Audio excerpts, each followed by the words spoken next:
Right then, so hope everyone's having a good week in the sun. It's uncharacteristically warm. I don't bloody like it. It's sweating horrible when you're having to wear fucking fireproof overalls on site and all that sort of crap.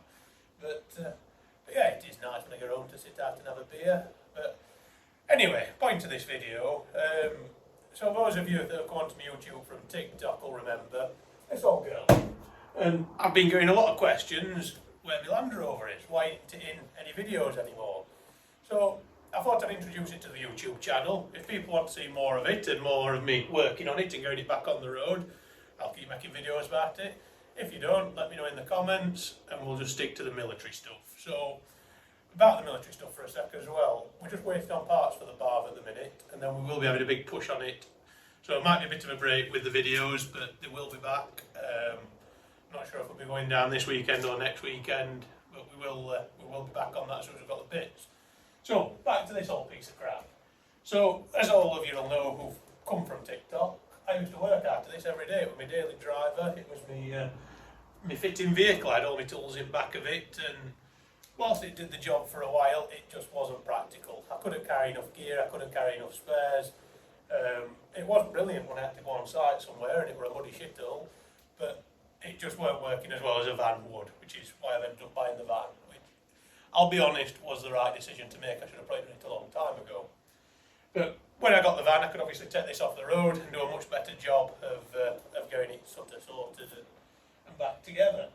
So what I'll do now, I'll have a walk around it with you, show you what I have done to it, what I need to do. It's, for those that are interested, it's a 2004 TD5 Doublecab, absolute base spec. It's got windy windows, no aircon. I don't think there was an option box ticked on this thing when it was new, but I quite like it like that. It's got a bit of character about it. So I've done quite a few upgrades to it since I've got it, and when I put it up on the ramp to sort of have a look at it ready for its test, I found that it needed a lot more. So we'll go around it now like I keep saying we're going to do, and I'll show you around what we're doing, what I need to do, and then, like I say, if you comment down below if you want to see me doing these jobs and working through them and finding something else broken and all the joys of Land Rover ownership, I'll bring you along for the ride. But obviously, if nobody's interested, again, just let me know. I'm going to try and keep this channel interesting, what people actually want to see. Don't want to be forcing you to watch stuff that you don't want to watch. But yeah, so we'll have a look around it and we'll go from there. So starting at the front, here's the one of the first modifications I did, to be fair, and I didn't plan it. It was just this winch came up for sale on Facebook Marketplace and I couldn't really turn it down. It has got me out of the shit a few times. It's not there just for show. Yeah, it's a worn Xeon Platinum, so it's a fully wireless winch system, and I think it's their flagship winch, or it was when it was new. Comes with the nylon rope, much safer than wire, but does have its downside. You can't sort of run it over rocks like you can wire, but yeah, very impressed with that winch. I've used it a fair few times now for various things, and it took me a while to get to grips with it because it is a bit different to a traditional winch with its wireless controller, which I would show you that, but it's up in the cab and I can't be asked to drop the ramp down to get it out. But yeah, very, very impressed with that. The bumper as well, supplied by Devon 4x4. I didn't want anything that looked... I'm not a big fan of these tubular bumpers and massive off-roads, but I wanted it to look fairly standard, sort of as if Land Rover themselves had modified it. So I chose this bumper because with the bumperettes and things on, it does look fairly factory fitted. If we move back from there, we get to the next upgrade, which I haven't tried this on the road yet. So these are the brake kit from LOF. I think it's the Power Spec brake, which comes with these rather sexy discs, which are drilled, grooved, vented, which the vented are standard. Comes with their brand of pads. I'm not sure what's special about them yet. I haven't tried these on the road yet, so I don't know how good they are. And then I thought it was a shame to sort of put it back together with the scabby old calipers, so I put some new calipers on as well. Yeah, now obviously because you have to strip the hubs down on these Defenders because they are an amazing design, he says sarcastically. I rebuilt it with nice new Timken bearings as well while I was in there. Just trying to keep it as reliable as I can. But yeah, I still need to, because I've done all that, I am just going to drain the oil out of the differential there. They're standard open diffs. I do plan on putting lockers in there at some point, but that isn't a huge priority at the minute. I generally just do a bit of green laning with this, no heavy off-roading. I just think the lockers would be a nice thing to have. So, moving back along the chassis here underneath, this chassis, it does look a bit scabby at times because it's filthy. Because I'm not a huge fan of cleaning cars. But when you actually scrub off the dirt and scabbiness, in most places it's still got its original paint on. So for the age of the car, which is 2004, and the mileage it's done, I don't think that's half bad. Long-term plan, this car is a keeper, so I probably will stick a galvanised chassis under it at some point.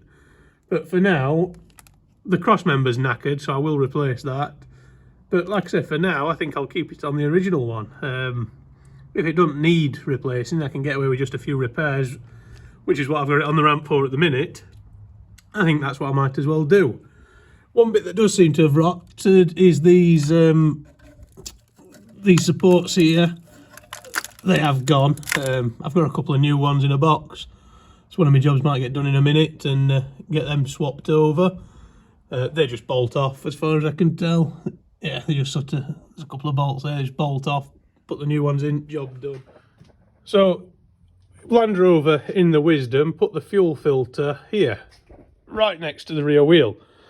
So it catches every bit of shit that's flung up by that wheel, hits that filter, which on an off-road vehicle is bloody stupid. There is like a housing thing that you can get to go around it, but all that does is fills it with mud and rots it even quicker. But what eventually happens is that, and the whole thing itself falls to bits. So that is literally just held up now with the fuel pipes, which is not ideal. So I've got a new one of those to go on. We'll get that sorted out. One nice thing about these, they do self-prime. They've got a priming procedure, so it's dead easy to do. And another big job is this thing here. So that's supposed to come all the way out to the side of the car, and that's the support cross member that the rear seatbelt mounts bolt down to. So kind of important. Not very good if you have an accident and that's sort of, well, made out of what it is. So I've got a complete new one of those to go on. That was supplied, I can't remember the name of the company, but I will remember them. But yeah, I've got to get these old, what's left of these old bolts out, get the holes drilled out again. Probably put a bit of paint on that mount just to try and preserve it a bit longer. But that's the big job, because it's been fighting me every step of the way, that bit. But we'll get that cut up and out, get the new one in, and then we'll move on to back. So as you can see, the shock absorber is missing. So that was the job I was on with at the minute, was just replacing the shock absorbers. I have gone for, if we magically come round to this side of the car, we've gone for the Old Man Emu nitrochargers, very highly rated. Again, I haven't tried them on the road yet, but I will give a review of those once I've driven it. And from this side you can see again the mess of that cross member. It is quite strange that this seems to be the only bit of the truck that's rotted, is that cross member and the top of the body supports on the other side. Quite strange. Like all the rest of this has still got, sorry about that, moving the light, still got its original paint. It's literally just that area there, and then on the other side those body supports. Because on this side they're fine. Very, very strange. Well, that one might want replacing. Actually, I did buy replacements for this side just in case they were bad. So I might replace it as well. But the actual outriggers themselves, perfectly fine.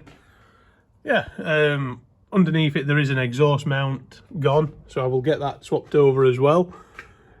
But yeah, if you want to see me doing this work, let me know down in the comments and I will bring you along for the ride. I'm going to try and get a lot of it done this weekend, because I've got to be honest, I miss this old truck, because as much as I complain about them, you've got to love a Defender. They're just one of those trucks that's, yeah, they're just a bit special, aren't they?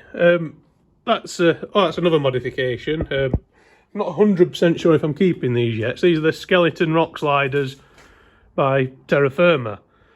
I quite like them because I rather like the bowler ones, but not silly money. I don't know yet. I haven't decided if they're staying. Let me know what you think. If you like them, let me know. If you don't, you don't.